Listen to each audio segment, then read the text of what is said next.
काल रात्री 3 वाजले होते झोपायला. सकाळी लवकर उठून मामाच्या घरापासून किल्ल्याकडे पायी चालत गेलो. प्रचंड गर्दी होती.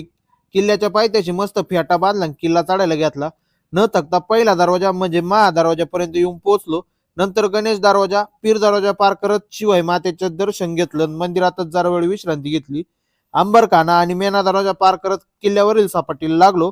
बाल शिवाजी महाराज आणि आई जिजाऊ मातेच्या मूर्तीचे दर्शन घेऊन जन्मस्थळाकडे निघालो. गर्दी असल्यामुळे जन्मस्थळाच्या आत काय जाता आलं नाही, म्हणून बाहेरच चौतऱ्याचे दर्शन घेतले.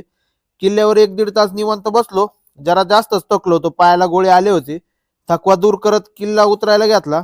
खाली आलो तर पूर्ण एनर्जी डाऊन झाली होती. मग थम्सअप स्टिंग न पिता गावठी एनर्जी ड्रिंक म्हणजेच ऊसाचा रस पिला आणि घराकडे आलो. दुपारी मस्त झोप काढली.